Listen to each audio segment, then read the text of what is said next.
Hello, hello. Hello. Hi. How are you? Hi, Marcel. Good, good. How are you? Good. Good to see you. Hey, Andrew Hernandez. Hi, Marcelo. Hi, Yu-Hua.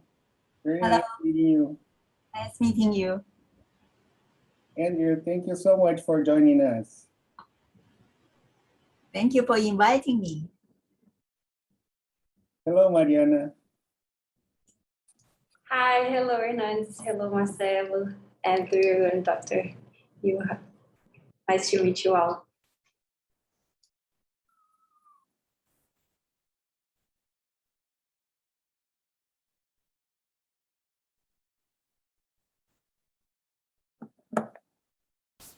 Hernandez, are we going to give some minutes? Well, people are getting in, so perhaps 5 minutes. Okay.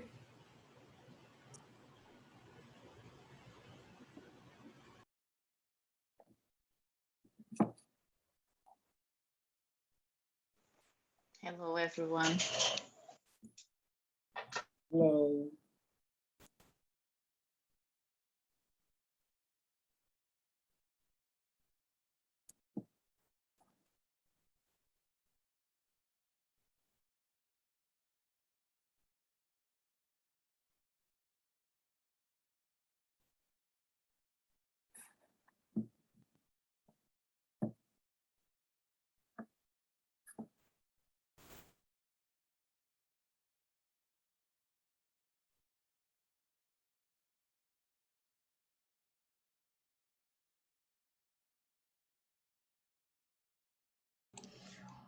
Oi, Ana.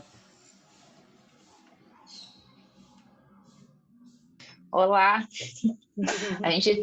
Tudo bem? A gente está apanhando um pouquinho para começar o Zoom, mas deu certo.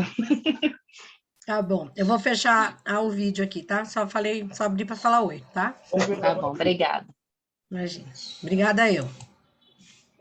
Hernandes, me coloca como co-host para eu te ajudar a aceitar as pessoas na sala. Como que eu faço mesmo? Acho que é aí já, peraí. Tornar. Tudo bom, Hernandes? Tudo bem, Maria Tereza, como vai? Tudo jóia, graças a Deus. Daqui a pouco. Isso.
Marcelo, I guess we could start.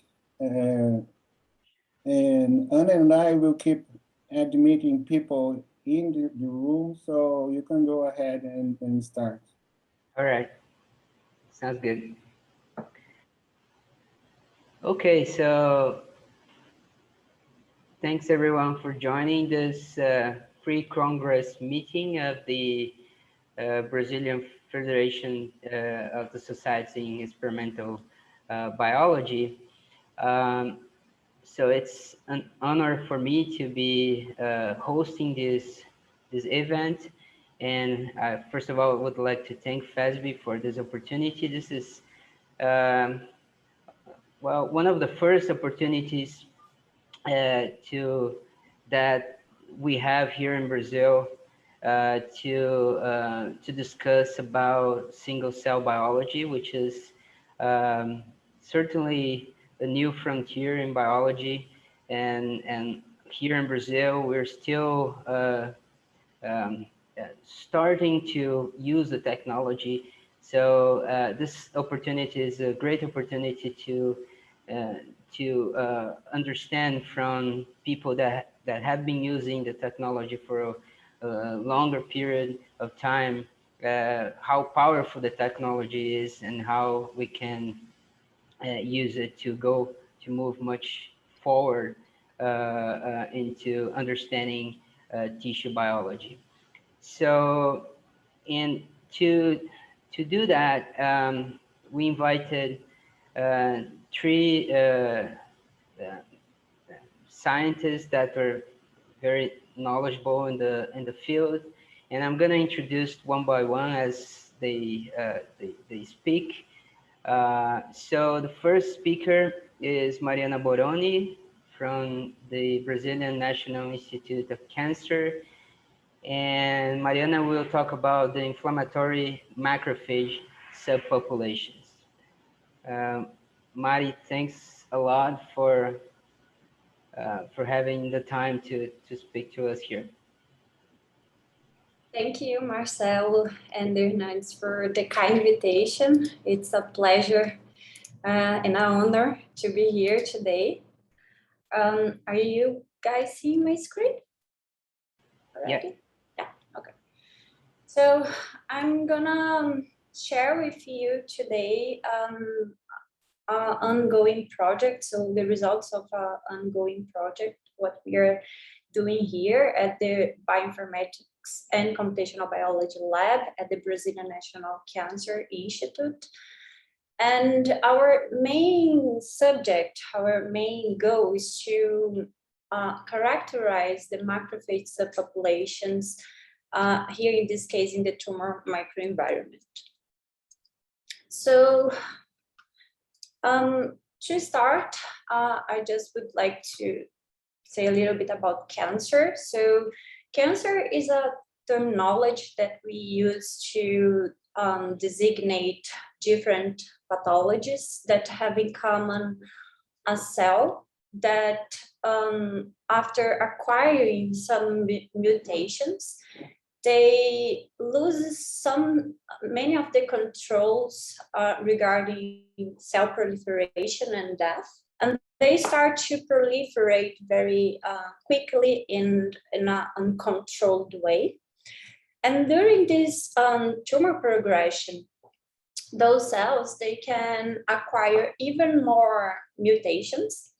And these mutations, if they are in genes that code for proteins, they can lead to sequences of amino acids that are completely strange for our immune system. And this can be used for our immune cells as a strategy to actually detect the malignant cells and eliminate those cells. So in the beginning, like when tumor is arising, so because we have these new antigens, which are these new peptide sequences that can be recognized as something strange by our immune system, we say that we have the elimination phase where cells from our immune system, they are capable of eliminate those malignant cells. But as many of us are understanding this more and more, when tumor progress, the cells can also acquire some capabilities, some new features that allow them to evade from the immune system response. So this is what we call immune evasion or escape. And this was actually what we saw in a recent article that we have published just in the beginning of the last year, where we used deconvolution strategy to kind of estimate the proportions of each immune cell in the book Tissues of Metastatic Melanoma. And so by using this this matrix containing RNA-seq signatures, we were able to estimate the proportion of cells, as I said, in the book RNA tissue. So by doing this, we were able to see for each metastatic samples the proportion of those cells in the tumor microenvironment. And after estimating these cell proportions, we clusterized the samples regarding their tumor microenvironment profile. And we were able to detect three main groups. The pink one highlighted here, where we saw a high proportion of B cells naive in the tumor microenvironment. The green one here enriched in CD8 plus T cells, and the orange group highlighted here, where we saw an enrichment of macrophages and zero. And when you compare the overall survival probability of patients grouped in the three groups, we saw that patients belonging to the green group enriched with TCD8 cells had a better overall survival than patients grouped in the orange group, which was enriched with macrophage subpopulations. When we also measure signatures of effector cells and HLA molecules, we also saw that samples belonging to group 2, they were very enriched in those signatures, while regarding signatures of suppressor cells and checkpoint molecules, we saw a very cold signature in those samples. The opposite was observed for samples from G3. So according to our results, what we suggested, it was that for samples in the group 2, what we were seeing was an effective elimination phase in those samples, mainly associated with the better prognosis, while in G3, what we were seeing was an immune invasion, mainly mediated by myeloid-derived cells. So we were very intrigued by these myeloid cells, especially the macrophage subpopulations. So we started this new project where we want to characterize the different macrophage subpopulations in the tumor microenvironment. So macrophages, they are phagocytes from the innate immune system, and they have several different functions in the body. So they help the host defending against pathogens, but they also have some homeostatic functions associated with remotion of apoptotic bodies, and also tissue remodelement. And they also can be classified regarding their origin in tissue-resident immune cells or recruited ones when they are derived from monocytes. And the literature has extensively characterized two main states of polarization of these macrophage subpopulations, which are macrophage M1, or also called I forgot the word, but doesn't matter. So this M1 macrophages, they have these antimicrobial properties, and they also produce several of pro-inflammatory cytokines, And the M2 macrophages, they are more associated with tissue repair, and they have also a production of anti-inflammatory cytokines. They both also display different metabolic pathways. So for M1 macrophages, they are more associated with glycolysis, for instance, while for M2, we see more mitochondrial respiration.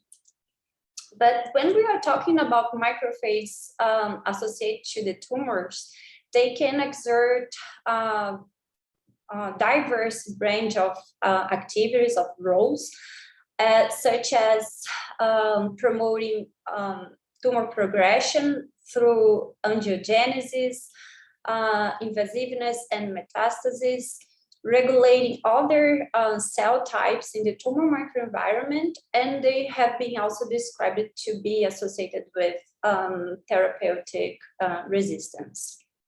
So we hypothesize that this dichotomy that the literature has characterized it very well into M1 and M2 macrophages. It's a very simple way of looking to this, all the subpopulations that we can in fact find in the in vivo in our body. So our hypothesis is that there are several other many subpopulations, and they have a specific they can have different roles associated with the tumor. So based on that, we decided to study this macrophage subpopulations diversity by integrating several samples from normal and tumor tissues from different sites of our body, including breast, lung, liver, colorectal tissues, ovary, and so on. And we were able to integrate more than 500,000 cells from mainly 3 different technologies. Later, we selected the myeloid-derived cell types, and then we did several downstream analyses to characterize those cells of interest. So our workflow is highlighted here. I will not go in details right now, but mainly we used SCVI tools for the integration, and the clustering and visualization was performed using SCAMPI.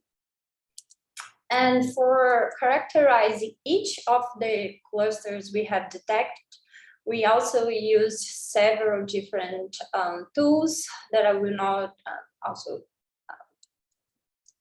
go in details right now. So here what we can see are the main cells we have identified in the tumor microenvironment, composing of B cells, T cells, fibroblasts, and so on. We can see all the studies we have integrated so far highlighted here, and the results from the 3 methodologies that we have integrated. So as I said, we were mainly interested in the myeloid-derived cells. So we selected these cells by finding some markers that were already described in the literature, as I'm showing here.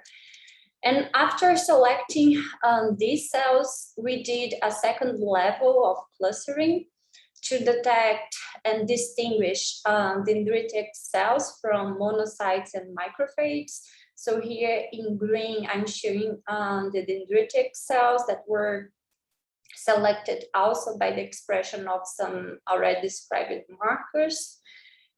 And by doing this sequential clustering analysis, we were able to identify 9 dendritic cell subpopulations, 5 monocyte subpopulations, and 14 macrophage subpopulations in the tumor microenvironment.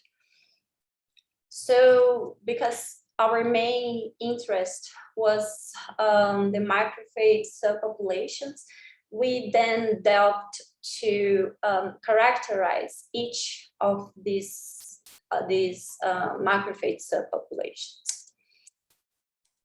So the first analysis we have done was regarding their diversity. And what we saw was some specificities regarding their origin. So for instance, we saw a big cluster of macrophages that were mainly found in lung tissues, both normal here in orange and in tumor samples, this greenish color, I don't know. So these macrophages were mainly expressing this marker, which is PPAR gamma. We also identified another macrophage subpopulation that were expressing PLTP, and it was mainly found in ovarian samples, both in tumor, as you can see in this pink color, and normal samples here in this brown color. It was also detected in other normal and tumor tissues, but mainly in ovarian samples. Regarding their plasticity, we characterized each gene differentially expressed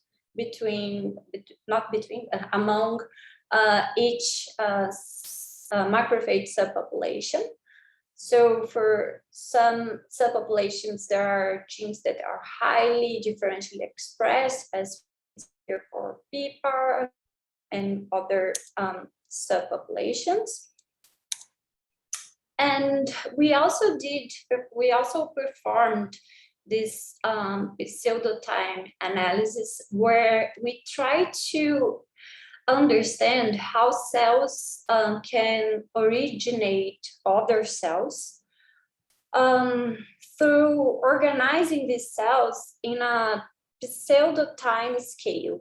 So here in this analysis, cells that are more differentiated, they are in light blue, and cells that are the progenitors, let's say, they are in this dark blue.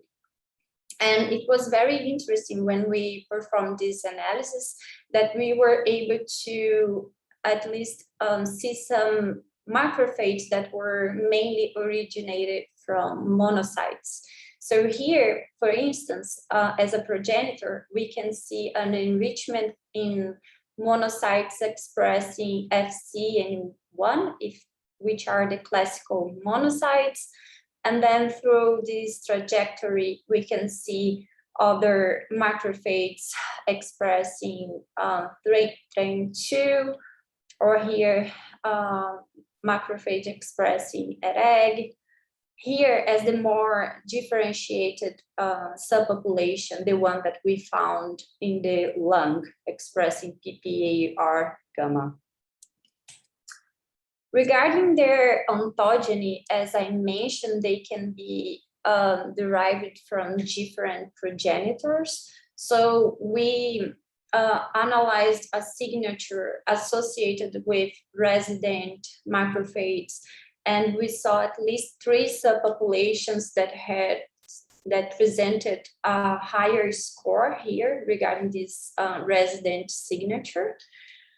And these 3 subpopulations, one of them, the macrophage expressing POLR2, was mainly found in normal tissues, but the other 2 were mainly found in tumor tissues. Those subpopulations that were scoring higher for this resident signature, they were clustered here in this big cluster. And we also saw another cluster, here.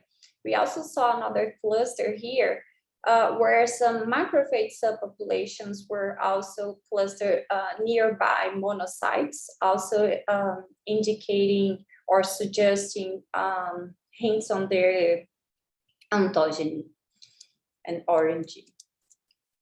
Regarding their function, we characterized those subpopulations regarding their pro-inflammatory signature, the M1 signature. And we saw at least 5 subpopulations that were expressing several pro-inflammatory cytokines, such as this macrophage expressing NR4A1 or MMP7, and so on. We also evaluated a signature associated with antigen presentation, and we also saw that some of the macrophages were expressing this antigen presentation signature, as we are showing here. And regarding this anti-inflammatory M2 signature, we mainly detect 3 subpopulations: the macrophage expressing CCL18, macrophage expressing the marker TREM2, and this macrophage expressing IER3. And it was very curious because recently in the literature, it has been characterized that macrophages or monocytes expressing this TREM2 gene is associated with immunosuppressive activity. So they can lead to the lymphocytes exhaustion, which what can promote tumor cells progression. So it's totally correlated with this immunosuppressive environment.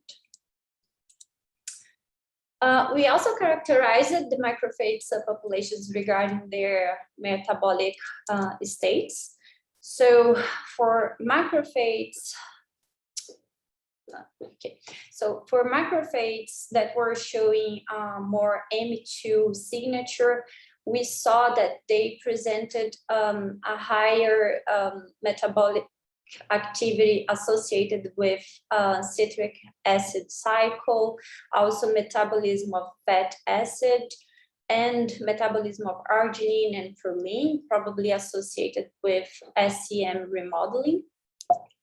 And for macrophages more associated with the M1 signature, what we saw was a higher expression of O and N glycan synthesis, also ROS detoxification here, and also a high metabolism of sugar here. Last, we also evaluated the clinic impact of those subpopulations. And to do that, we use the same methodology that I was talking in the beginning from our first work. But now, instead of using the signature matrix of different immune cell types, we used the signature matrix of the macrophage subpopulations. So we were able to now estimate the macrophage subpopulations in each bulk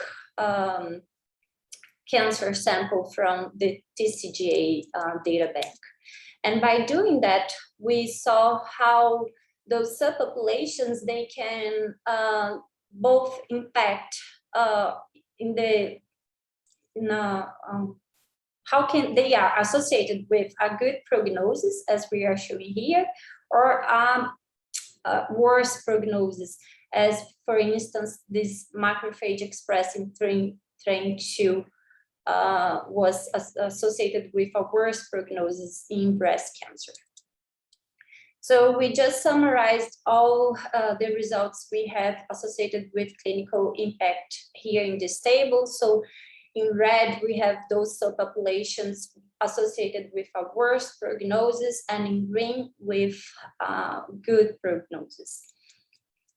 And to summarize all the data we have compiled so far, we were able to characterize these different macrophage subpopulations regarding their inflammatory signatures, also their ontogeny and metabolic pathways, and how they can impact the outcome of cancer patients. And well, this is kind of very, very important because we cannot, with those results, besides understanding better how tumor cells progress and how cells from the immune microenvironment, they are associated with tumor control or tumor progress, we can, besides all that, we can also try to design new immune therapies based on specific targets that are associated with those macrophages that can lead worse prognosis. So with that, I would like to thank all my team from the bioinformatics and computational biology lab at INCA, especially the ones highlighted here in yellow. Also my collaborators from Unicamp, Marcelo Mori and Pedro Moraes Vieira, and the funding agencies. And thank you all for having me here and your attention. All right, great. Thank you for the wonderful talk. So now we have 5 minutes for questions. Anyone? Maybe I'll start, Mari, by asking you. So in this part, you basically focus on tumor samples, right? But I was wondering if you can expand this analysis to healthy tissues and also include, for example, other techniques like, for example, single nucleus RNA-seq, and to be able, for example, to profile macrophages in adipose tissue, for example. So do you have any insights on that? Yes, sure. Thank you, Marcelo. Yes, actually, this approach and pipeline can be applied to any type of data. So it's nice that you have mentioned this here because, well, it was a lot of work to get this pipeline done. So now we can apply to different questions and to understand these subpopulations in other diseases context, as well normal tissues, as you mentioned. And we didn't apply specifically for nucleus single cell, but I think it's totally applied. Yeah, we can apply as well.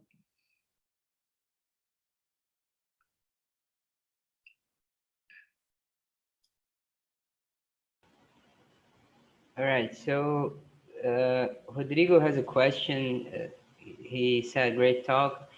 He was wondering if you correlate macrophage subsets with lymphocytes, both CD4 and CD8 density or lymphocyte profiling. Yeah, this is a great question, and this is what we want to perform next, because we really want to understand how these macrophage subpopulations communicate and interact with other cells within the tumor microenvironment. So this would be our next step. So yeah, definitely. Great. Any other question?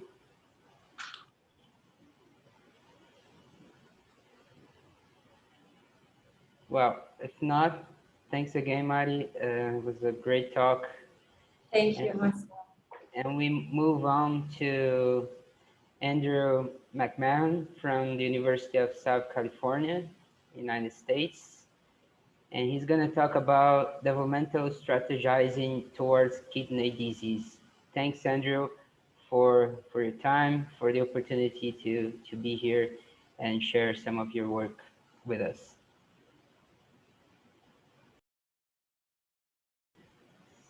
So I guess you're muted.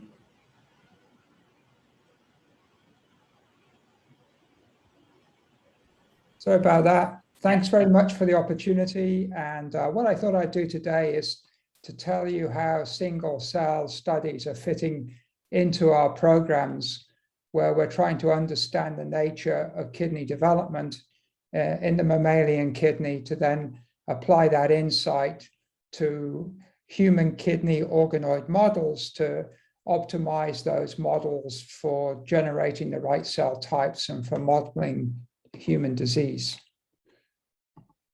So just to remind you about what our kidneys do, they're essential for homeostasis of our body fluids.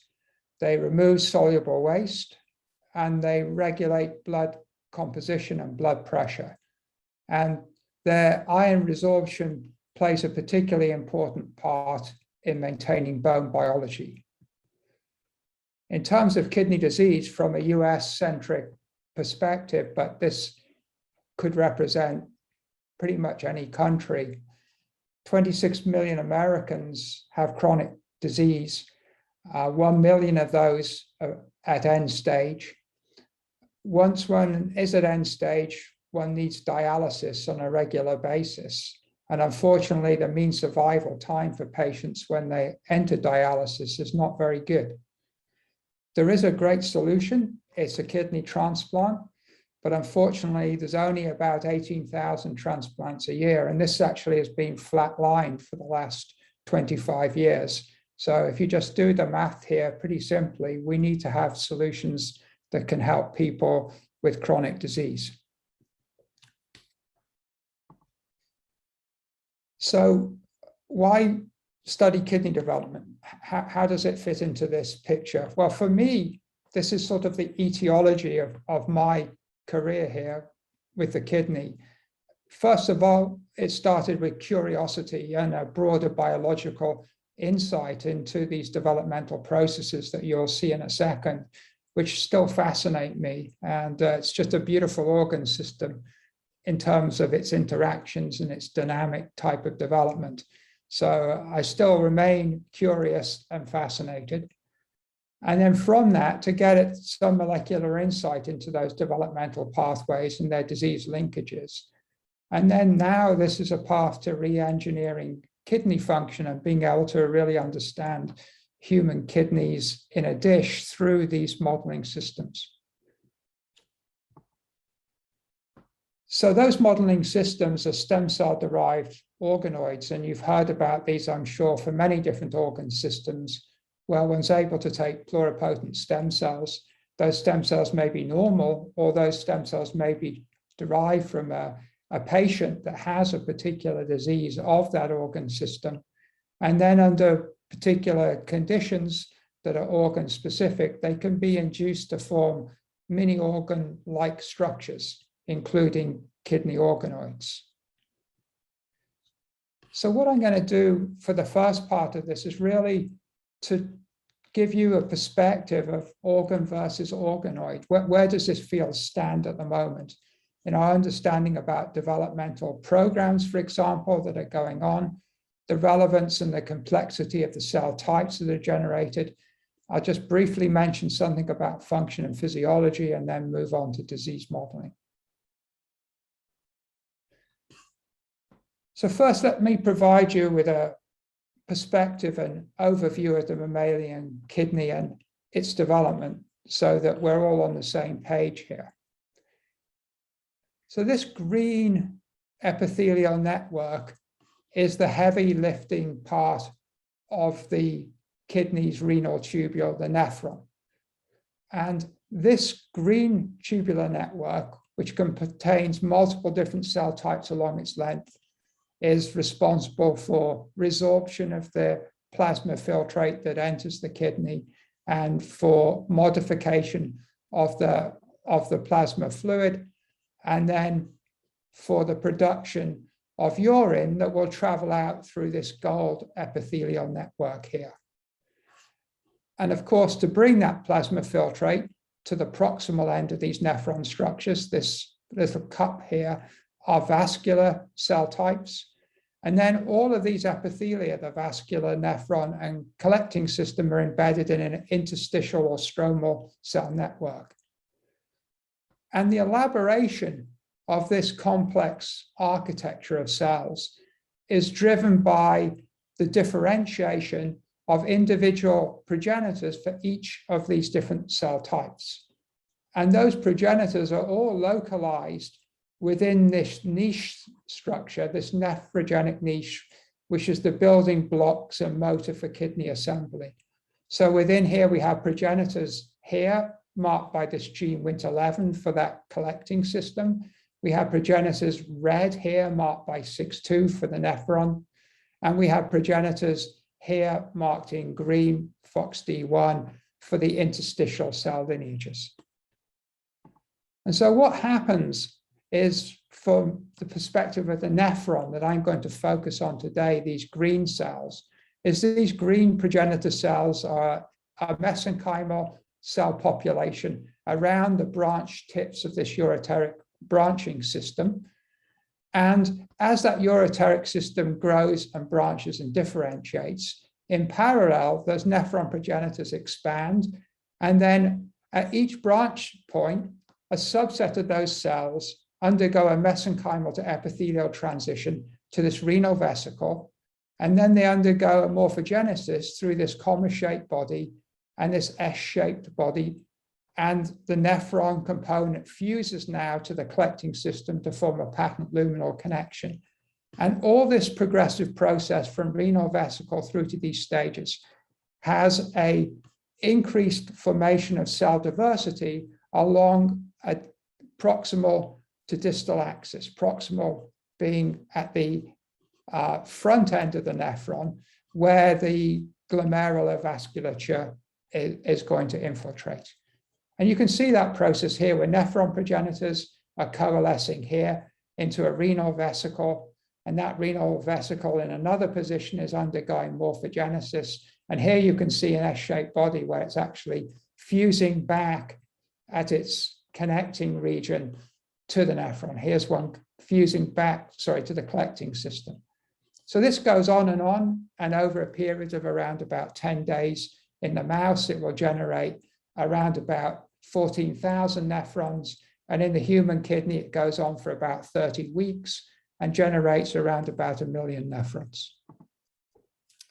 So we have been studying the mouse for quite a long time, but around about 3 or 4 years ago, we decided to shift our emphasis to the human kidney. And this started off with a broad series of high resolution types of in situ and immunostaining and RNA-seq to try and get some sense of the human kidney and overview of its developmental programs. And now it's really shifted to single cell types of studies and spatial studies, where, as you'll see, we are mapping back the single cells to the anatomy and then building molecular models of what might be going on within these developing cells. So those first sets of papers that provided a broad overview, we published a set of papers in the Journal of Experimental Nephrology around about 3 years ago. And then from that, we moved to our first work in single cell profiling, which I'm not going to go into because I'm going to go into our latest paper in some depth. But basically, this made predictions for how nephron progenitors flow out through a series of different developmental steps into the most proximal cell type of the kidney, the podocytes that are going to interface with the vasculature, and proximal and distal sites of the rest of the nephron tubule. And we came up with a model for how this developmental process may be regulated, where the first cells that are recruited actually lie closest to this epithelium of the collecting system. And the last cells that are recruited lie furthest away. And those first cells that are recruited actually give rise to the most distal cell types, and the last cells that are recruited give rise to the most proximal sites. And this temporal recruitment model has led to a hypothesis by which this ureteric epithelium may provide signals, and the concentration and duration of those signals may be important for distalizing the nephron structure. So we know that the kidney undergoes this development through these renal vesicle and S-shaped body stages, and then later stages like this capillary loop stage. What happens in organoid systems? So first off, there's one very important big difference between those organoid systems in that they lack that adjacent ureteric collecting system. So there's no ureteric progenitors in there. So there's no nephrogenic niche in here, and that nephron progenitor cell population, which, as you saw in the case of the human kidney, it forms about 5 weeks of development and continues to expand up to 31 weeks when the last cells actually commit to nephrogenesis. In the case of the organoid in vitro, this is a very transient population that forms and then undergoes a commitment to nephrogenesis. So even though that there are these striking differences, what we see as nephron progenitors in organoids undergo a mesenchymal to epithelial transition. And in those epithelial cells, we can see something that shows a polarity that has similarities to the polarity in the normal nephron. So for example, here you can see WT1, which marks podocytes, and you can see it here in the organoids, followed by jagged one that represents medial cell types, and you can see it in the organoid, and CDH1 that represents distal cell types, and you can see that in the organoid.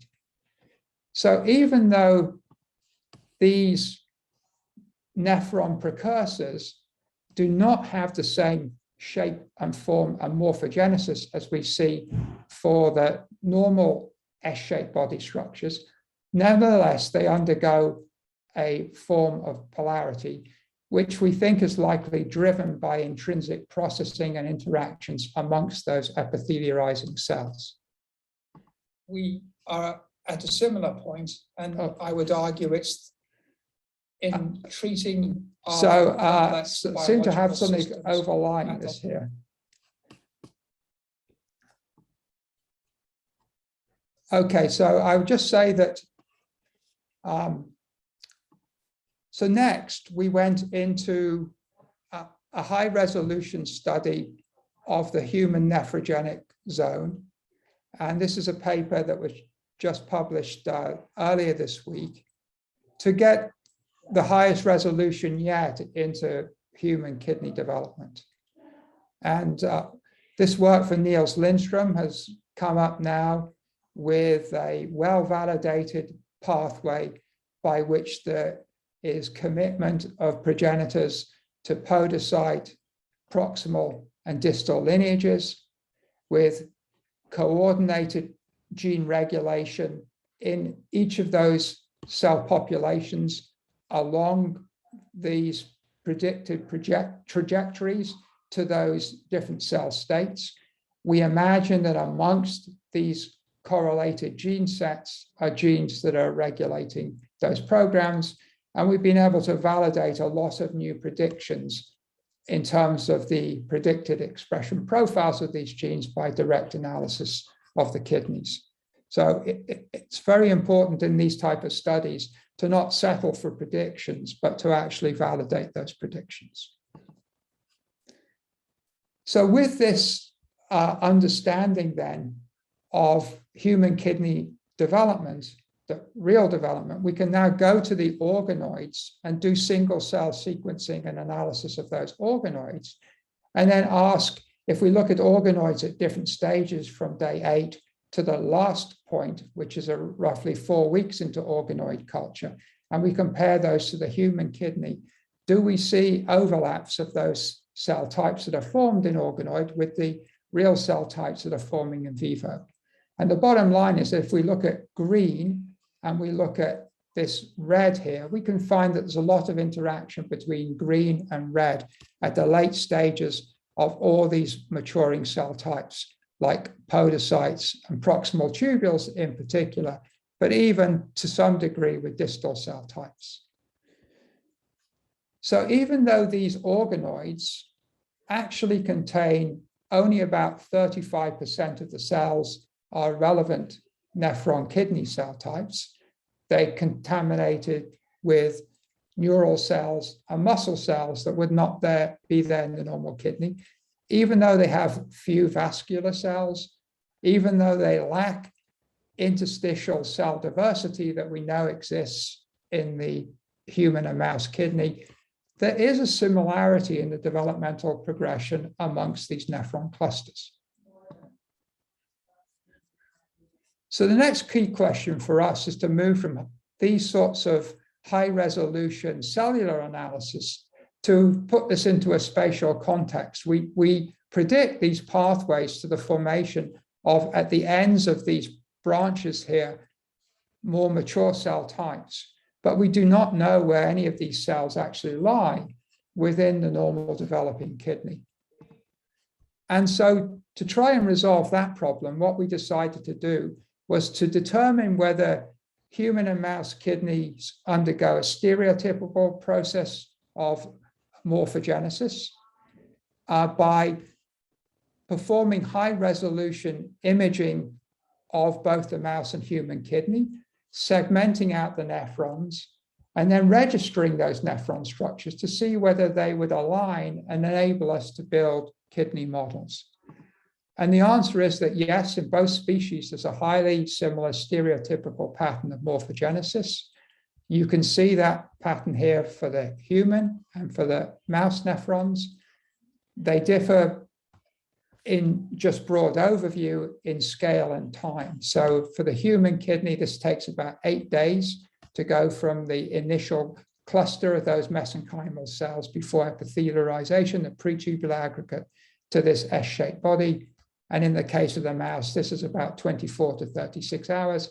And it's roughly twice the size, the precursor that was once generated at the S-shaped body stage for the human. So then with these models then, we were able to map onto these models the domains of production of 20 regionally diverse protein markers. And these protein markers were selected because these protein markers had specific patterns along the proximal distal axis of the nephron, and they identified potential regulators of that patterning in terms of signals, receptors, and transcriptional regulators, many of them actually known to regulate kidney development. And we could take those regionally diverse markers and then draw a spatial map onto these models. And then with the assumption that generally different precursor cells' RNA expression would have a stronger correlate with the RNA if they're the right cell types, we're able to map back these precursors to these protein-based model structures. And so now we can get a really pretty good idea about where individual clusters lie within these models. So, for example, if we look at cluster 12 here, which is the proximal tubule cell type, this actually lies within this region 6 within this structure. And we can identify genes that are differentially expressed in each of the progenitor stages and in each of these domains within the S-shaped body. So this would be a set of genes that highlights that proximal tubule like cluster. And then we can see a coordinated sets of genes then that are highly associated with the development of proximal tubule cell types. And again, amongst these, we expect to have regulators of that program. And those are sorts of things that we're now doing to mine from this data. We've done extensive validation to say that show that the data really is corroborated. And now we're also trying to develop experimental approaches to look at this.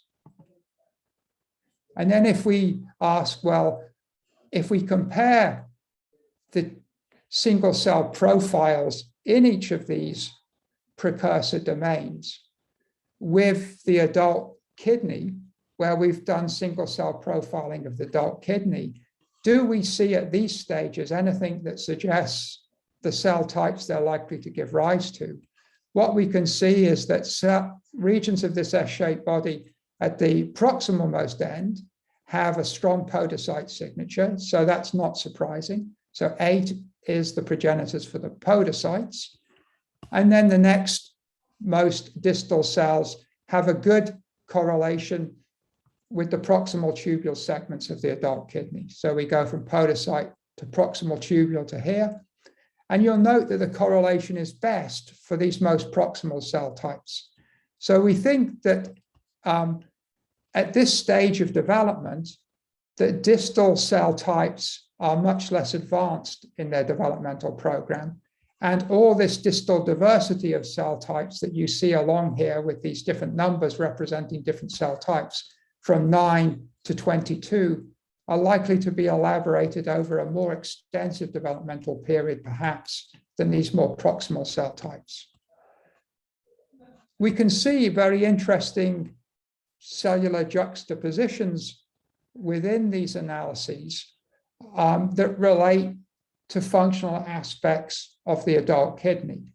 So, for example, in the adult kidney, the cells of the podocytes and outside regions of the interstitial juxtaglomerular apparatus, so that would be proximal parts of the nephron, lie adjacent to a distal part of the nephron, which is the macula densa. So if you look along the length of this nephron structure, those are a long way away. So how do these cells actually lie next to one another? And this is pretty important because the macula densa is the rheostat for kidney flow, and it's detecting kidney flow through measuring sodium and regulating the vascular input into the kidney. And what we can see is that a marker, PAPA2, that marks the adult macula densa is in fact expressed in S-shaped body in these cells that are adjacent to podocytes. And that adjacency is maintained throughout the earliest stages of development. So we think that adult juxtapositions of cell types may be set early and actually may be set because of this stereotypical morphogenesis, where there's this bends and kinks that enable these cells to interact. And that then during the course of development, there's an elaborate outgrowth of the structures in between to form all these loops of Henle and the diverse cell types that occur between the proximal tubule and these distal cells of the macula densa. And if this is true, this has important implications for the abnormal morphogenesis of those in vitro organoid models, where these juxtapositions are not in place. And perhaps then we can predict that we are not going to have the full range of cell types because of that. So anybody who's interested in this sort of data can enter their favorite gene. They can go to the Human Nephrogenesis Atlas and they can visualize the predicted expression of that gene on the progression of commitment of cells to the process of nephrogenesis and their morphogenesis into these S-shaped bodies. And they can look at predicting networks of gene actions within those cells, which brings together data from the literature and from protein-protein interactions together with the actual gene expression within cells. And this was a nice collaboration with Olga Troinskaya's group at Princeton and the Simons Institute. And I really think that these type of databases are really very important for democratizing these types of data sets, which are not necessarily very easy to approach from some of the standard R-based tools. So where this is going for us now in terms of development is we've integrated new data sets on human and mouse development to form integrated profiles of the, if you like, of the co-development of these. And these integrated data sets, which we have for both the RNA expression, but also for the nuclear ATAC-seq open chromatin profiles to connect epigenetic events in the nucleus with gene expression in the cell. We're now mining, for example, to find overlapping signatures between mouse and human, and I emphasize that most signatures are very highly overlapping, but also to identifying what are human-specific signatures so that we can make every use of those human-specific signatures in our own models to understand specific aspects of human biology. So that's one human-specific gene that was predicted from these analyses. It's a protocadherin, it's associated with deafness, but it also has prominent human-specific expression in the nephron progenitor cell types. And then as we move into these organoid systems and knowing what we do about the developmental programs under the cell types that emerge from them, we've decided to focus on the podocyte because the podocyte has both interesting disease relevance and also is one of the most advanced in terms of its normal development of the cell types generated in these organoids. So the podocyte is this octopus-like cells that wraps around the vasculature, the glomerular vasculature, and forms the vascular filter. It's highlighted by the expression of this transcriptional regulator MAFB, and you can see that those cells progressively move and form this podocyte layer. And if we look at pseudotime progression that you heard about in the last talk, from early progenitors to podocytes, we can see that in the kidney, the pseudotime progression that goes into the development of podocytes from nephron progenitors in vivo looks very similar to the one that goes on in vitro, but with some important exceptions. So, for example, one key gene, which is associated with Alport syndrome, a collagen gene, is not expressed in vitro. But if we take organoids that have been engineered here to express this green fluorescent protein in podocytes, and we transplant those into the mouse kidney, we can find that they will recruit the mouse vasculature. So those are the podocytes in green, and here's the mouse vasculature in red.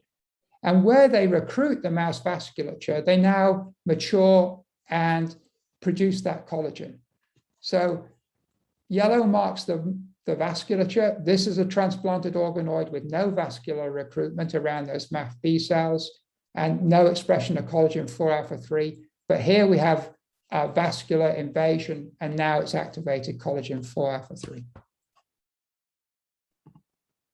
So we developed lentiviral systems where we can take known human podocyte enhancers that have been mapped in the mouse and shown that if we express a fluorescent protein like MKT2 under the control of those enhancers, now that red MKT2 expression in these organoids is localized exclusively to the MPHS1 expressing podocyte cells. So we can verify MPH1 enhancer activity within these. And now we're doing work to really look at enhancers, gene regulation, and GWAS identification within these systems. And then the last thing I want to say is that we're also trying to model disease actively in the dish. And the disease we've chosen here is autosomal dominant polycystic kidney disease, where mutations in either PKD1 or PKD2 give rise to this enormous cystic kidney structures. And so we've developed a high throughput system where we can generate thousands of mini organoids on a plate. Each mini organoid comprises about 1,500 cells and about 1 to 2 nephron-like structures. And each one here is highlighted in green by the expression of that MAFB in GFP in podocytes. And we can show that these will undergo cystogenesis in vitro. Other groups have shown this in non-high throughput platforms. And then we've been able to screen kinase inhibitor libraries to find modifiers of the cystogenic process. So we're very keen to work on this model. We think it's a model well suited to these organoids in their current state of development, because in the mouse kidney, if you remove the activity of these PKD genes, you result in early cystogenesis, and you don't require mature tubular structures for that. So with that, I just say that the significant development in organoids without normal morphogenesis and with a quite abnormal cellular context, proximal programs are likely favored. Single cell analysis provides insight to optimize these programs. It is a valuable system to model and explore organoid diseases. Drug screening is likely feasible with the current state of the mini organoid model up to 5,000 to 10,000 compounds. We need to develop approaches to engineer these to produce flow so that we can model what actually is going on in a filtering kidney. And if you ask me about whether these will restore kidney function, my answer is no. And I'll talk to you about a synthetic kidney for doing that. And these are the people who have done all this work. And in particular, I'd like to acknowledge Niels, Sung Hyun, Tracy, Jack, and Rihanna, and our collaborators at Princeton, the University of Edinburgh, and USC and CHLA. Thank you.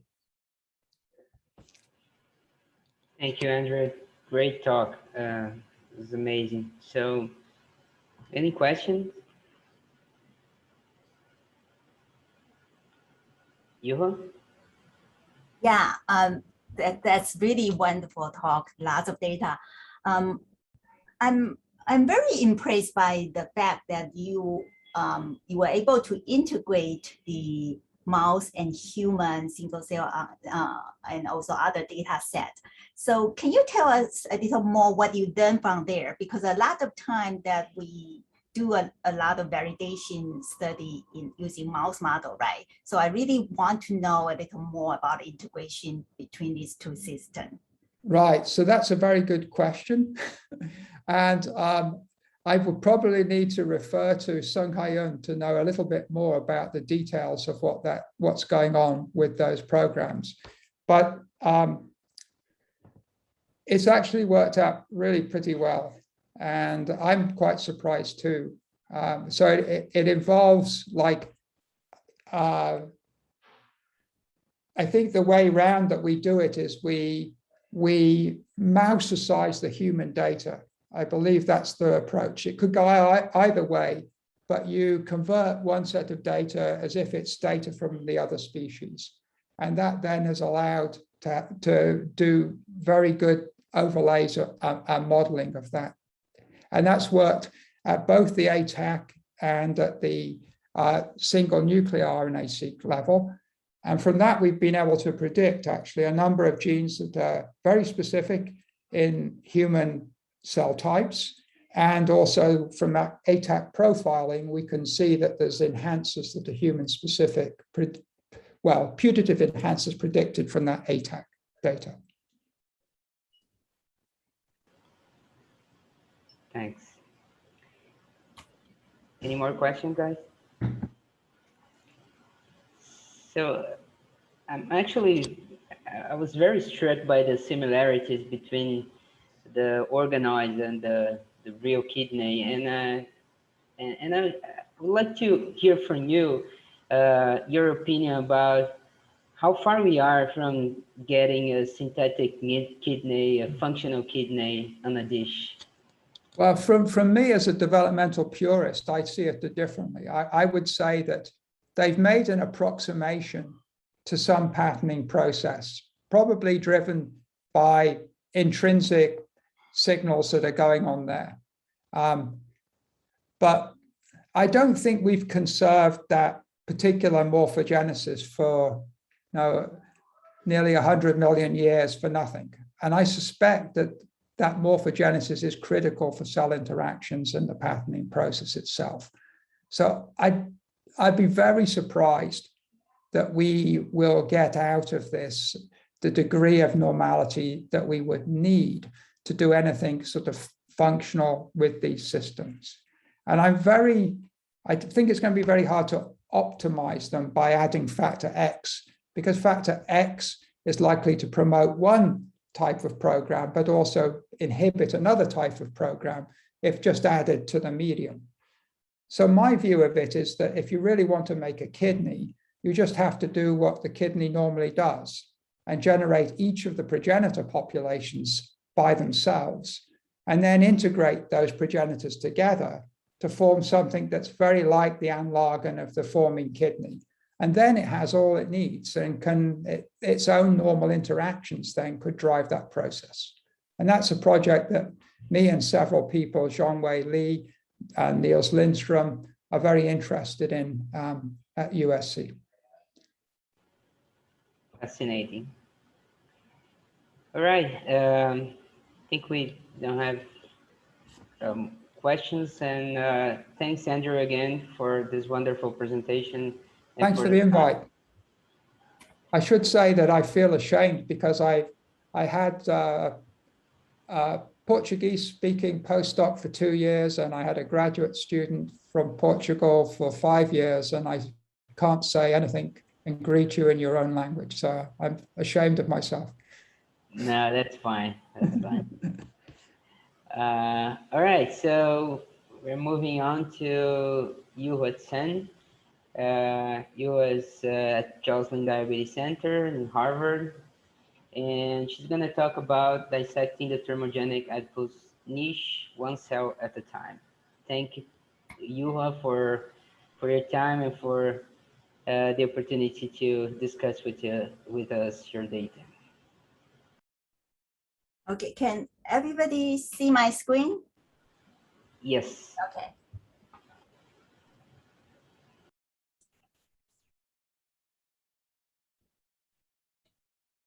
Get a presentation now.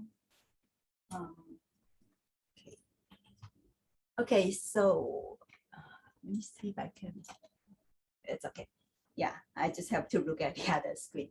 So first of all, let me thanks Marcelo for the invitations, and it's really fun, and it's really great to learn this single cell RNA sequencing from different field. I learned a lot from the previous two speakers. So for my talk, I'm going to mainly focus on the specific, my favorite tissue, which is the adipose tissue.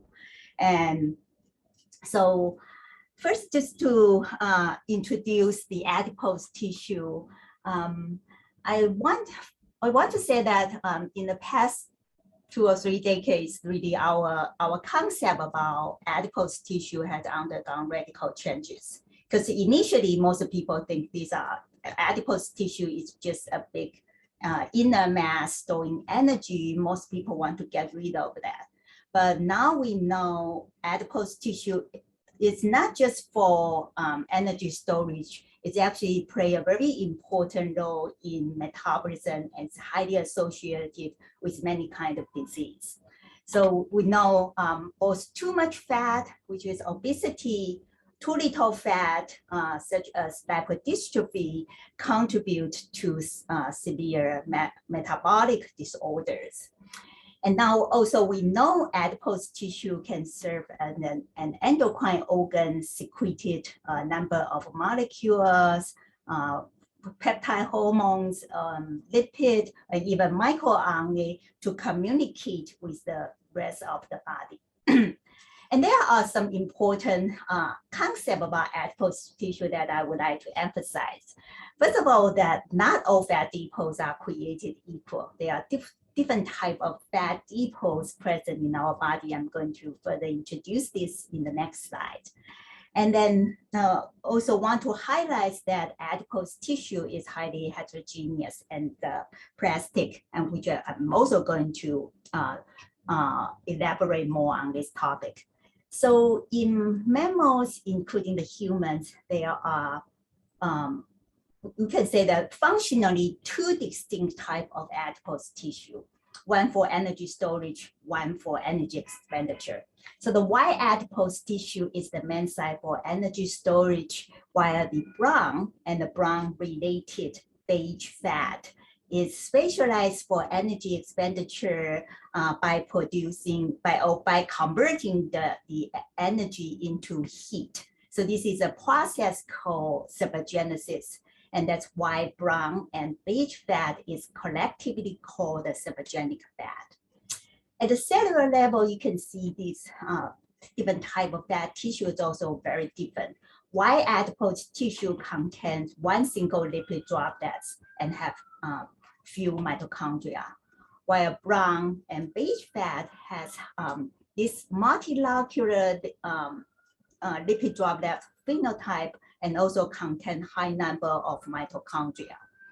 And in most of the supergenic fat, they express this important protein called DCP1, uncoupling protein 1, which is normally being regarded as a molecular and functional marker for supergenic fat, but there's also UCP1 independent supergenic mechanisms being really discovered and described by many other investigators. Okay, so what we know about the adipose depot is we know cellular composition plays an important role in adipose tissue function.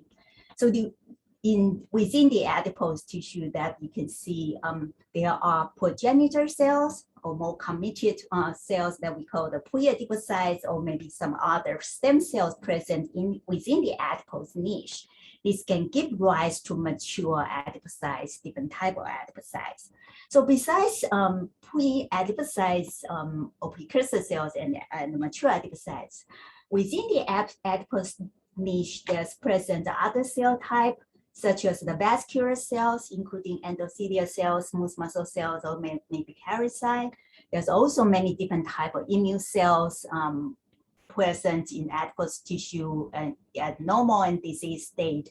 And there's also some neuronal cells within the adipose niche. So these other cell types really contribute to the function of adipose tissue. So we have been interested in adipose tissue for many years. And in terms of the study, the adipose heterogeneity, it stems from our study in study human brown adipose tissue. So there are a lot of challenges in studying human brown adipose tissue. But one major challenge is to be able to obtain the tissue or to establish a nice cell system to allow us to perform more mechanistic studies. And we are fortunate to have a wonderful collaboration. So my Jocelyn colleague, Aaron Sapis, in a few years ago, he was able to define the presence of classical brown or the traditional brown adipose tissue in human neck. So this is a human neck sections, and by using different markers, he defined the adipose tissue presence in the deep neck region. So these are the fat tissue located in proximity to the sympathetic nerve. They express high level of human brown adipose tissue marker at UCP1, as opposed to the superficial, especially the subcutaneous adipose tissue. These are mainly white.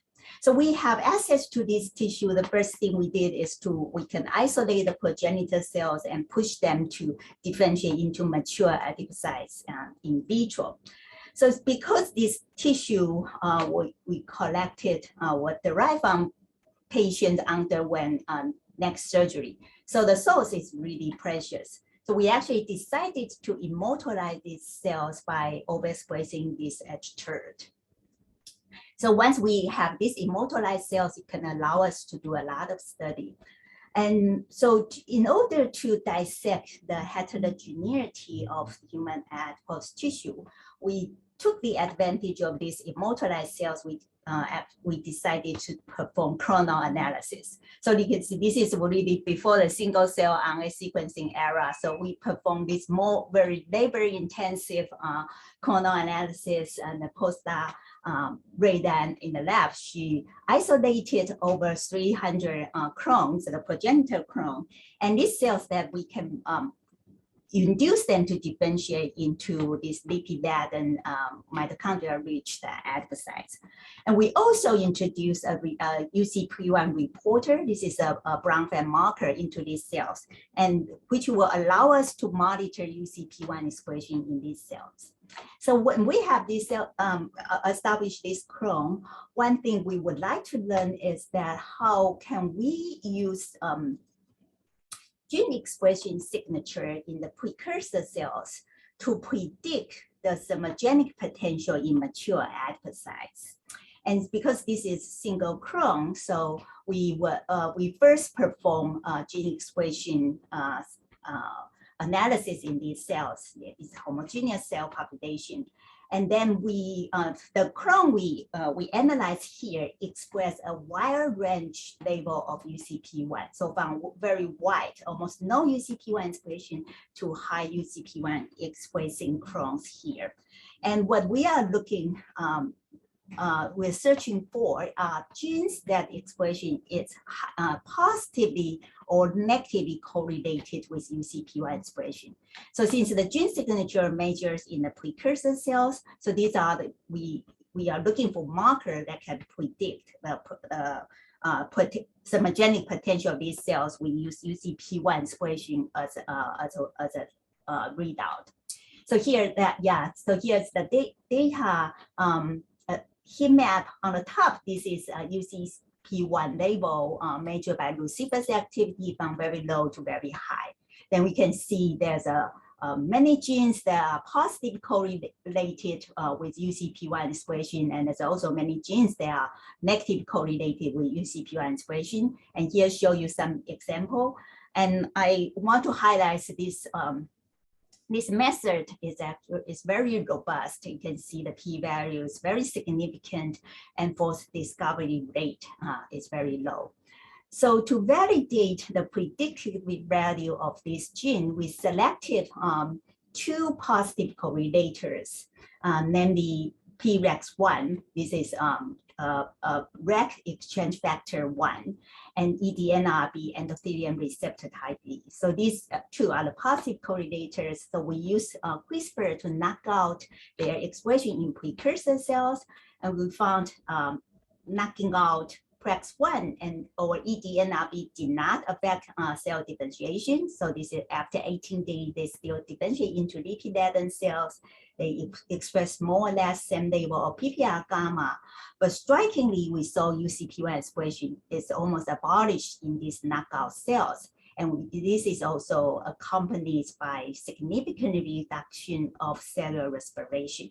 So this shows that using this gene expression profiling, we were able to select markers, for example, PREX1 or EDNRB that can predict the thermogenic potential of the mature cells. So these are published a few years ago. And as another thing that we think is important for adipocyte function is they can receive the signal from the environment and to modulate its function. So specifically for thermogenic adipocytes, cold exposure is known as one of a very effective way to activate thermogenesis.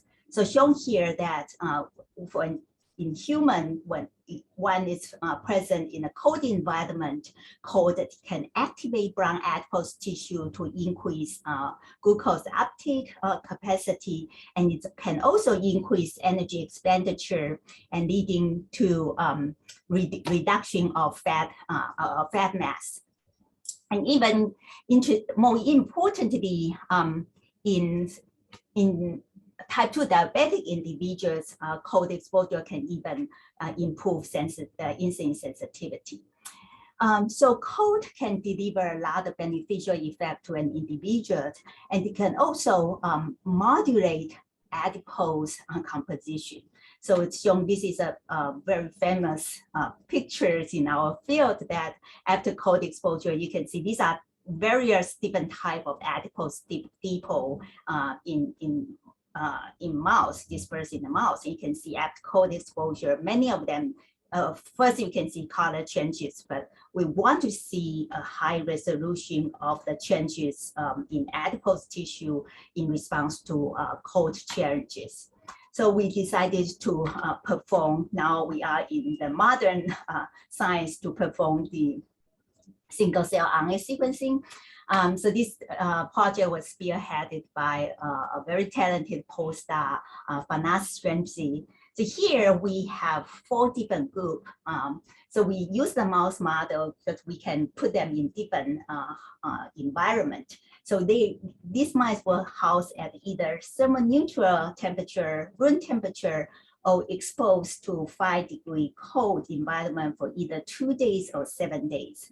Then we isolate the stromal vascular fraction because mature adipocyte is too big for single cell RNA sequencing, unless with some exceptions. So then we perform these single cell RNA sequencings, and we sequence over 100,000 cells. A lot of these are immune cells, so we filter out the hematopoietic cells. So here shows the profile of about 25,000 non-hematopoietic cells. And so here then you can see different cell composition within the adipose niche. There are some vascular cells, smooth muscle cells, endothelial cells, and lymphatic endothelial cells here. We can see the adipose progenitor cells marked by this PDGF receptor alpha. And we can also see a small population of adipocytes. We think these are the developing adipocytes. I'm going to talk more about this. So with cold exposure, then you can see there's a reduction in the vascular fractions, but increase, especially after 2 days, you can see the adipocyte fraction is increased. Okay, so yeah, and these adipocyte fractions actually help us to identify a new population of progenitor cells. So here I just want to show you different markers here, mark the different population of cells. You can see in this adipocyte fraction, they express adipocyte marker, adiponectin, also some genital adipocyte marker, UCP1 and cilia. And ADCA2 or myosin heavy chain 11 mark the vascular smooth muscle cells, and the PDG, this PDGF receptor AP adipose progenitor cells also marked by PDGF receptor and SCAR1. So it's mentioned earlier, this adipocyte fraction is highly, you can see has highly associated with these vascular smooth muscle cells. So we perform a lineage trajectory analysis same shot. And we can find a very strong association of these vascular smooth muscle cells seems to implying can give rise to these adipocytes. So this is really interesting because we know in adipocyte development, mature adipocytes derive from mesenchymal stem cells, and then they become more committed to this adipocyte lineage. And most of the well-known marker for adipocyte progenitors is this PDGF receptor alpha. And it's been shown that some adipocyte can arise from this mural or smooth muscle lineage, so such as the marked by this myosin heavy chain 11. Although this it had never been really shown directly given rise to the classical brown adipocytes. So to further study the connection of vascular smooth muscle cells to adipocytes, we first look for markers that can mark this vascular smooth muscle adipose progenitor cell population. So we found TRPV1, this is transient receptor potential cation channel subfamily V member 1. It's highly expressed in this vascular smooth muscle lineage. And from this UMAP, we can see the expression of TRPV1 and PDGF receptor alpha is almost exclusively from each other. So what is TRPV1? TRPV1 is known as is a channel known to highly express in afferent sensory neuron in skin, joint, and brain, and it's also known to express in vascular smooth muscle cells. In the neuron, their main function is for nociception, and they also regulate thermal sensation. So to define these cells, we verify this data using the lineage tracing system. So here we cross TRPV1 Q with an MTMG reporter mice. So yeah, when the Q, so it's maybe hello? Your camera. Hello, can you see me? Yeah, oh, okay. Okay, so yeah, should I continue? Okay, yeah, so basically, It's kind of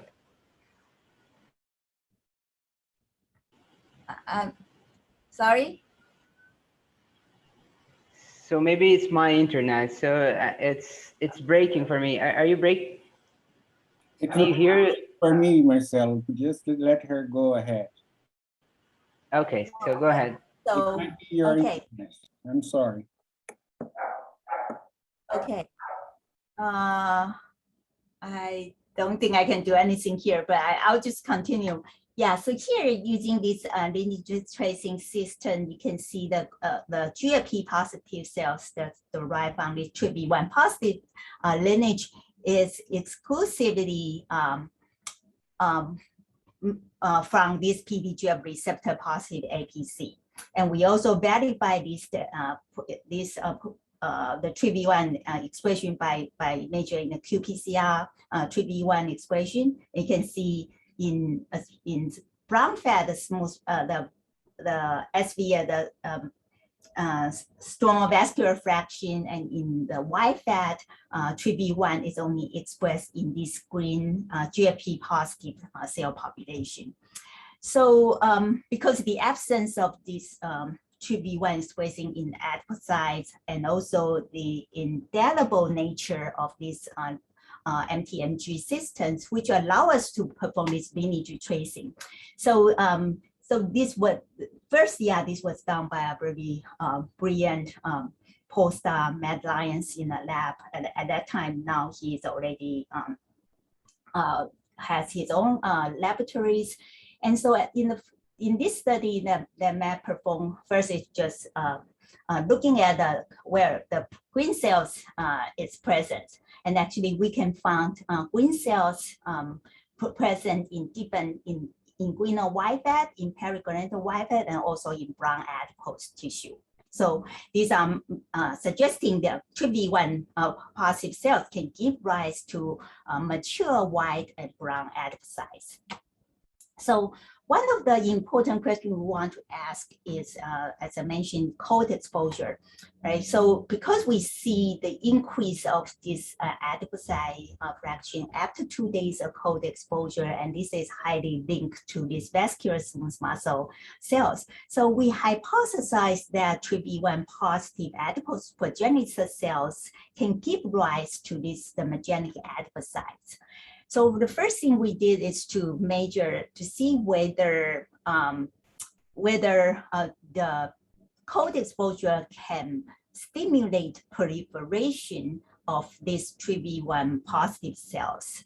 And so we perform an EDU label experiments, and I guess the answer is quite clear that yeah, it can really upon cold exposure, the number of this EDU positive cells in the GFP positive population is significantly increased.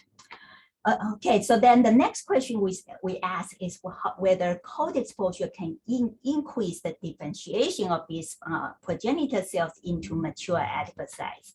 So here we are looking at in the brown adipose tissue, and again, it's this lineage tracing system. You can see at room temperature, there's very few green cells, but upon cold exposure, there's a robust increase of the number of the green cells so they are derived from this TRPV1 positive APC. So besides classical brown adipocytes, we found this TRPV1 expressing APC can also give rise to the beige adipocytes present in white adipose tissue. So again, at room temperature, the cells are mainly unilocular, and there's a few green cells here. But upon cold exposure, we can find this multilocular region. These are mainly the beige adipocytes, and we can also quantify then the green. There's a very significant increase of green cells in this multilocular beige adipocyte population.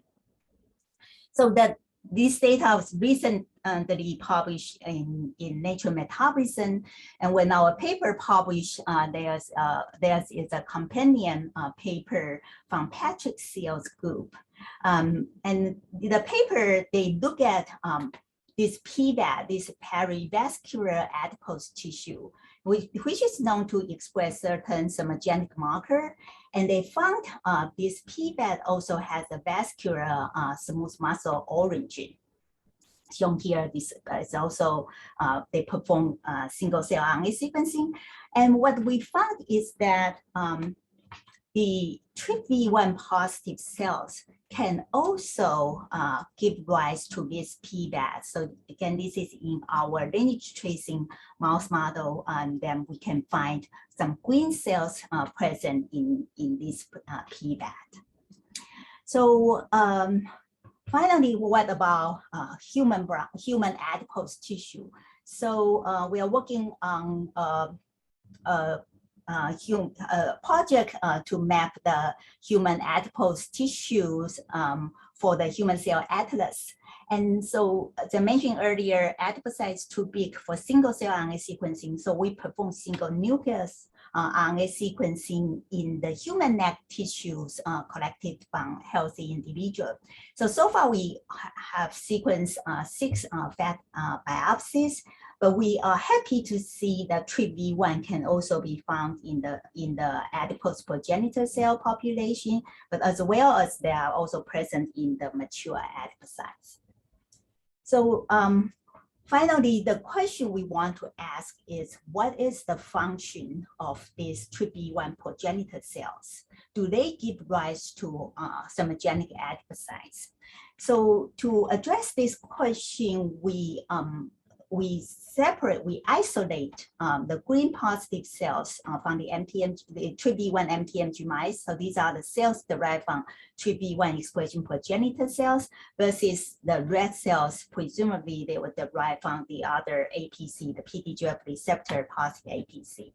And what we found, the data is actually really exciting, that we found the cells derived from the green, all the green cells express really significantly higher level of somogenic marker, including UCP1, DIL2, and these mitochondrial markers, COX7A1, in these green positive cells compared with the cells derived from the PDGF receptor alpha positive APC.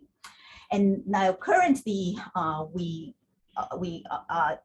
generated a loss of function model, try to further assess the physiological role of these TRPV1 expression progenitor cells.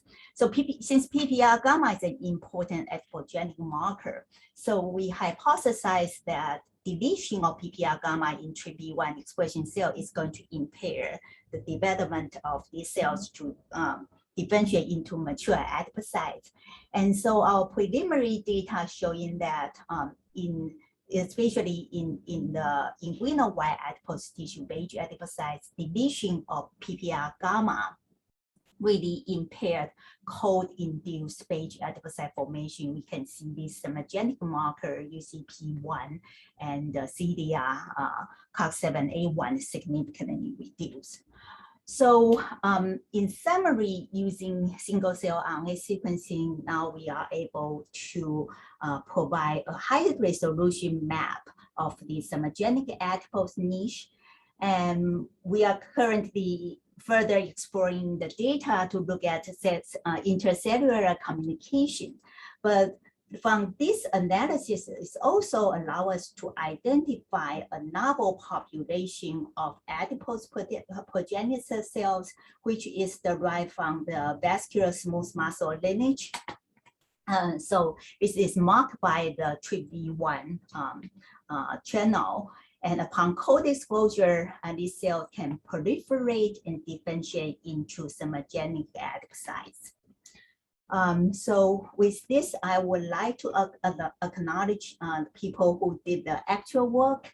And so this recent TRPV1 single cell RNA sequence related to tracing study was done by two of my very talented colleague, postdoc, Fana Shamsi and Matt Lyons. And both of them just graduated from the lab about a month ago. Well, it's really sad to see their departure, but I'm also extremely proud to see they succeed and they are going to establish their own laboratory.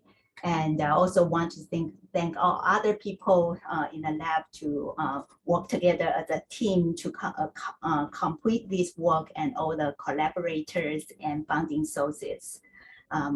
I apologize if my internet is not great. I'm in my office. I don't have, I can only brand to the institution, and I thank you for your patience and attention. Thank you. Internet that is unstable. I hope you can hear me. Great talk, and well, I have a, but I ask you the two questions. So basically, he says obesity impacts more derived from FRA or TRPV1 progenitor cells. That's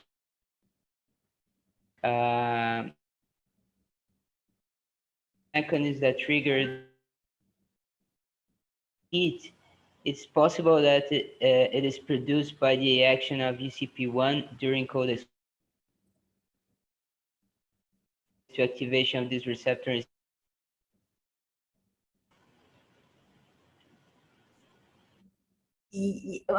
So yeah, Marcella, I can only hear part of what you say, but I can read the question here.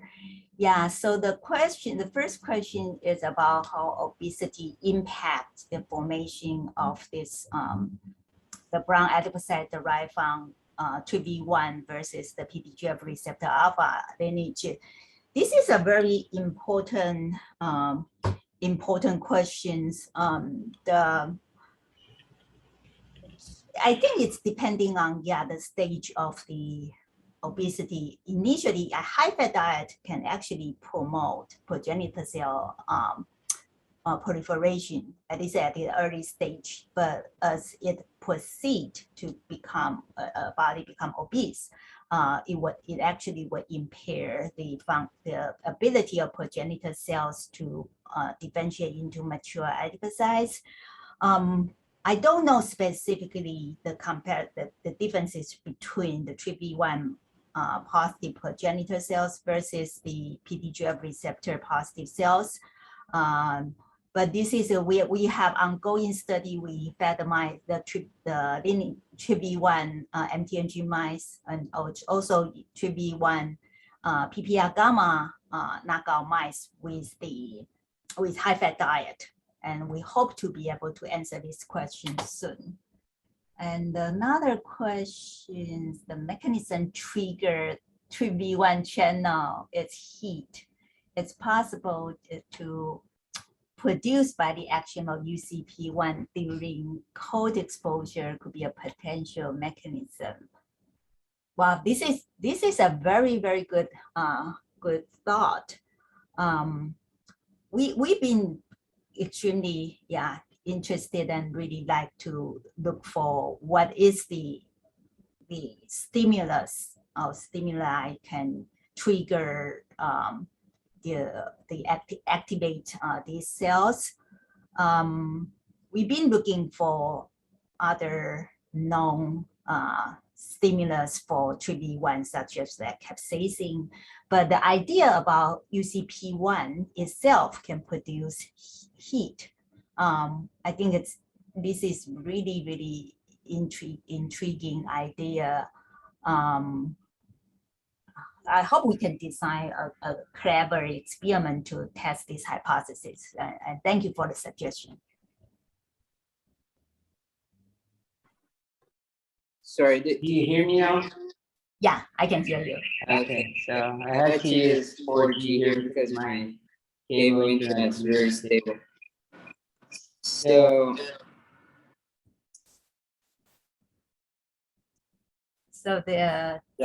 yes, there's an echo. Sorry for the trouble. No problem. Well, there's another question here from Diogo. Great presentation. I have one question as well. Would a mature adipocytes change at the molecular level as well under cold exposure, or is it this exclusive to pre-adipocyte? Mature adipocyte definitely also receive the signal from cold exposure. So we at the most molecular signaling level, we know cold exposure in the body activate the sympathetic nervous system, which trigger the release of catecholamine, norepinephrine, and that is activate beta adrenergic receptor. And especially in mature adipocytes, it express high level of beta-3 adrenergic receptor. So cold exposure can, through beta-3 adrenergic receptor, induce lipolysis, for example, and also many other cellular processes in mature adipocytes. Yeah. Great. So I have a couple of questions, Yu-Hua. Actually, when I look at your trajectory data, it seems to me, I don't know, maybe I missed it, but it seems to me that both the PDGFR alpha progenitor cells and the mature adipocytes are converging into this TRPV1 progenitors, right? Maybe I'm wrong, but when I looked at this, I was wondering if there is any possibility that these are following the same developmental path. If these two progenitor cells are connected somehow, or if they are totally independent ones. So I'm not the great developmental biologist, so maybe Andrew can provide some insight. But from the lineage point of view, the vascular smooth muscle cells and the so-called mesenchymal stem cells are two different lineages. But within the adipose niche, actually, we have some published data pointing there's potential interaction perhaps between these two types of APC. And I think, yeah, I may need to go back, and I'm also not an expert on bioinformatics. So those trajectory predictions, I simply just believe the results. Yeah. I think you are you're right. They seem to connect to each other. So maybe it's worth going back to check or try different trajectory program to further study the connection between these two different cell types. Yeah, and my other question is whether you check whether TRPV1 had any functional impact in that brown adipocyte differentiation, because it's interesting that a few years ago, the group of Andy Dillon showed that TRPV1 knockout mice live longer, and they have all sorts of healthy phenotypes, and it's interesting. And yeah, I was wondering if the TRPV1 is controlling anything important for adipocyte differentiation and function. Right. So that's definitely one of the key questions that we are asking, because we wonder if TRPV1 simply serve as a marker for the progenitor cells, or is actually deliver, or can send some signals, maybe providing by the microenvironment, and to actually guide the cells to proliferate or differentiate. So I think my preferred, we don't have the answer yet. My preferred hypothesis is TRPV1 can deliver certain signal. And we have a little bit of very preliminary data suggests that might be the case. And but about the TRPV1 whole body knockout, the knockout mice, I think it's really difficult to make a conclusion from the whole body knockout mice, as you know, especially this channel, it's highly expressed in neuron, and so definitely could have other impact. But the connection to longevity is a really interesting point. Yeah. Great. Well, if there's no more question, Diogo has another question. Go ahead, Diogo.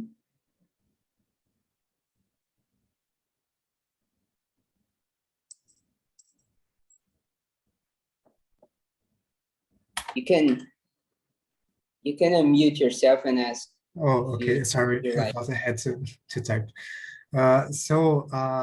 Yu-Hua, I've seen your article, and it says that you use a single cell analysis on the mice, and there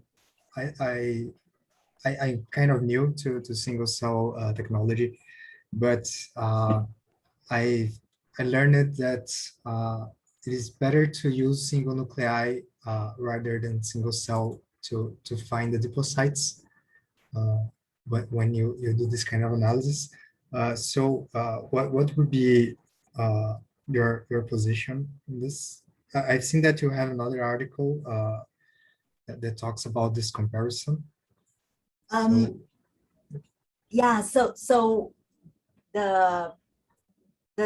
for mature adipocytes, the challenge to do gene expression profiling at a single cell level is its size. So the 10x machine is too big to be captured by single cell.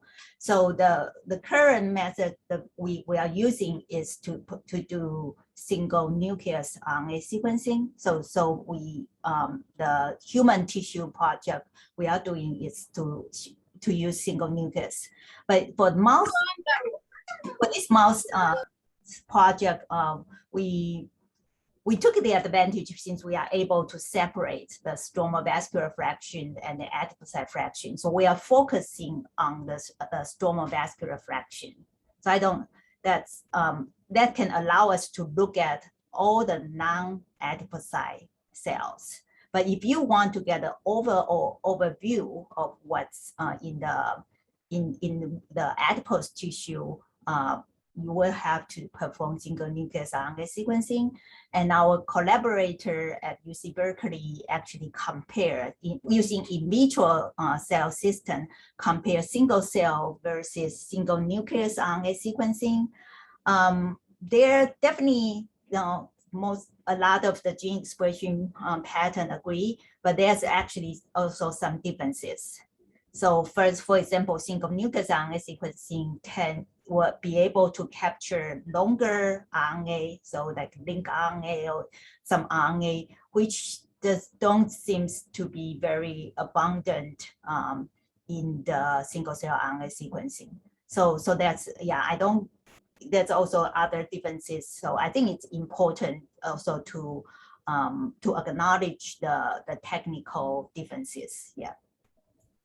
Thank you very much. All right. I think we need to close, right? I know this. You can have this last question by Luis. Okay. So maybe the last question then. Do you think that the ratio of white and brown adipocytes could have an influence for the occurrence of tissue inflammation, maybe even lipoblastomas? The ratio between white and brown adipocyte could influence the, I don't know if the ratio, but the, but tissue, yeah, I mean, definitely when we profile these cells and even in so-called normal conditions, but without disease, at different temperature, we see the immune cell profile, immune cell population changes quite a bit. So this just suggests how the environment influence immune cells, either resident immune cells proliferation or immune cells enter into the tissue. I don't know specifically either the ratio of white-brown cells could influence inflammation, but yeah, if we have time, maybe you can discuss further after the section. Yeah. All right, thanks, Yu-Hua. It's great. Well, I'd like to thank all the speakers. Unfortunately, Andrew had to leave, but we thank him also. And again, thanking FeSBE for the opportunity and everyone who attended. It was a great discussion, great talks, and hope to meet you again and invite everyone to the main Congress that's gonna take place soon. Thanks, Hernandez. I'll pass to you. Thank you again for the opportunity. Okay, Marcelo, thank you so much. You always do such a great job. I'd like to thank the speakers again. And it was very exciting talks. And I would like to invite people to join us for the main meeting starting September 8th. So please join us for the next meeting. We're going to have very exciting discussion as well. Thank you so much.